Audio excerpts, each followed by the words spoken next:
Suala la Tundu Antipas Lissu, mwenyekiti wa Chama cha Demokrasia na Maendeleo Chadema, kukamatwa kule Mbinga mkoani Ruvuma kabla ya baadaye kusafirishwa kuelekea Songea na kusafirishwa tena mpaka jijini Dar es Salaam kabla ya siku moja baadaye kufunguliwa mashtaka mawili yenye makosa manne, na moja kati ya makosa hayo yakihusisha mashtaka ya masuala ya uhaini, limekuwa likigusa hisia za wengi sana ndani na nje ya mipaka ya Tanzania.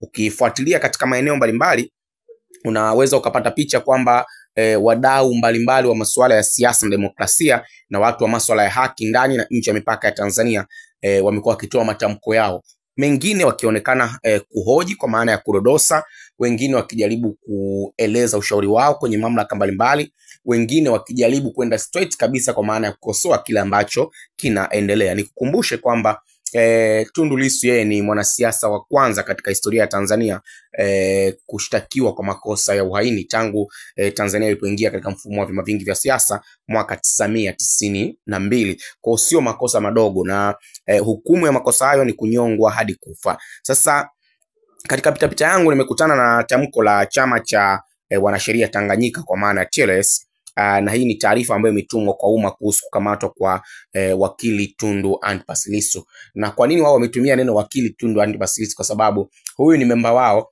kama TLS, lakini sio memba wao tu, amewahi kuwa pia rais wa chama hicho. Kwa hiyo ni mtu ambaye mwenye profile kubwa na mtu mwenye heshima kubwa ndani ya TLS. Sasa nikinukuu alichokiandika, wanasema baraza la uongozi la chama cha wanasheria Tanganyika kwa maana TLS linatoa taarifa hii kwa umma kuhusu kitendo cha kukamatwa kwa wakili Tundu Antipas Lissu katika kutekeleza wajibu wake wa kikatiba na kisheria wa kulinda utawala wa sheria, kukuza haki na kutetea heshima ya taaluma ya sheria. TLS imesikitishwa sana na mazingira ya kukamatwa na kushikiliwa kwa wakili Tundu Lissu. TLS imeshtushwa zaidi na tuhuma za ukiukwaji wa haki za kikatiba na taratibu za mwenendo wa mashauri ya jinai katika tukio hili. Wakieleza kuhusu ukiukwaji wa haki za kikatiba na kisheria, TLS imesema inalaani vikali kukamatwa kwa wakili Tundu Antipas Lissu, ambapo kunaonekana kuwa na mlolongo wa vitendo visivyo halali vinavyokwenda kinyume na katiba ya Jamhuri ya Muungano wa Tanzania ya mwaka 1977 pamoja na sheria ya mwenendo wa mashauri ya jinai sura ya 20 toleo la 2022. Ukiukwaji huu unajumuisha ukiukwaji wa haki ya kujiunga na vyama au vikundi. Wanasema ukamatwa kwa Bwana Lissu ni kinyume na kifungu cha 20 cha katiba ya Jamhuri ya Muungano wa Tanzania kinachotoa haki ya kujiunga kwa hiari.